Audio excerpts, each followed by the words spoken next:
Raven Shri here. I've been called to do some deeply integrative healing work with the ancestors.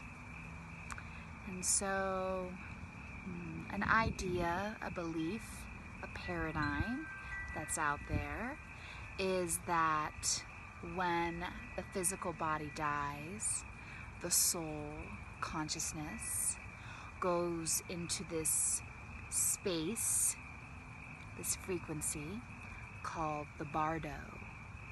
And it's in this frequency where consciousness has an opportunity to observe and witness one's life, their evolution, and do whatever needs to be done before the next reincarnation or shape-shifting of that consciousness into whatever form is next.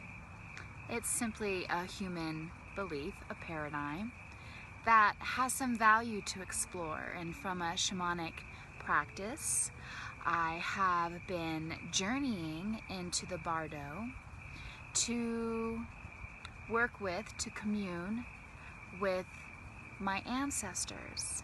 So I don't have a lot of links, knowledge, connections with biological ancestors. So it's been an interesting process to enter into this Bardo space to do ancestor work, not really knowing who my ancestors are, or really even having a deep connection into family. So I've done several journeys, and the one that I'd like to share here with you has been pretty profound. I've done a lot of healing work on the mother matriarch side of my life force, and the angel for me on that spectrum is my grandmother. And so beginning this work was an easy entry point to do that with my grandmother.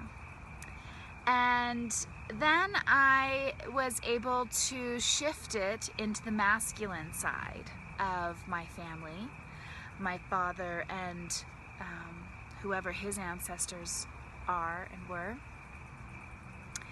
And going into this journey, I had to do some work to prepare myself to do this kind of work with the masculine, knowing that one of my deep core sacred wounds is around the masculine.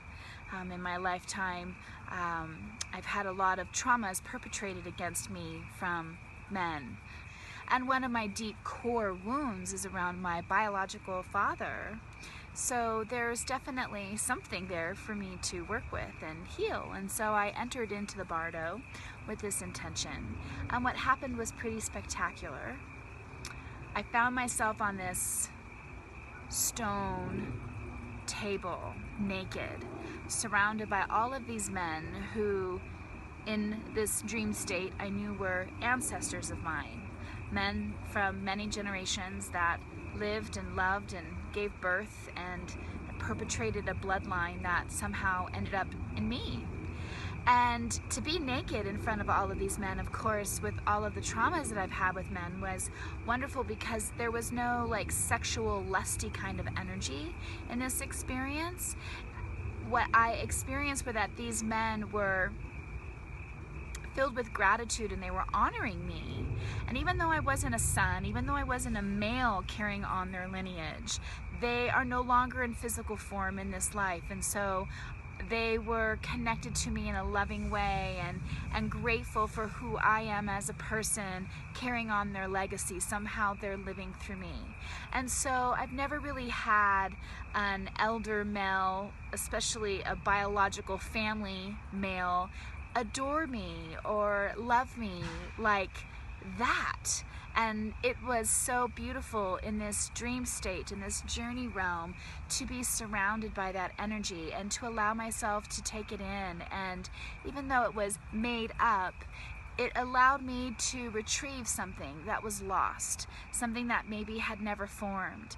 And a part of my soul got to come back and be integrated into me. And I got to claim a bit more of my worth as a woman, as a lineage, as somebody who's carrying something of importance from the past into the future.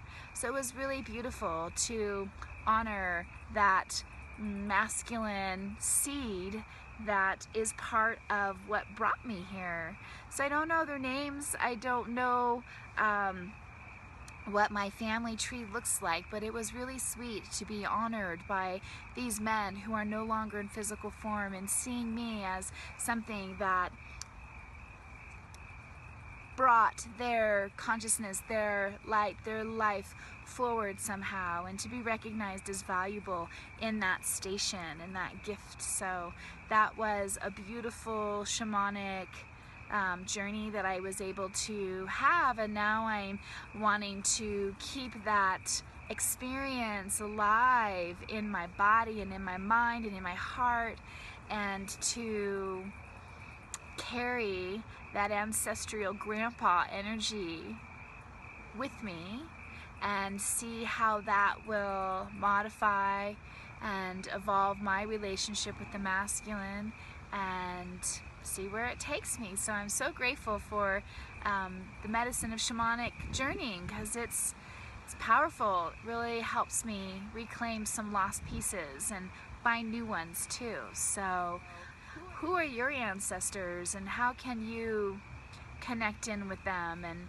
what conversations and what experiences can you have with their angels, with their energy, with their aura, with their spirit, with their memories, with their them and you? Like, what could that look like for you? So I share this with you because it was powerful for me, and maybe it will inspire you to journey through your family tree somehow. So lots of loves, blessings to you on this new moon. Bye.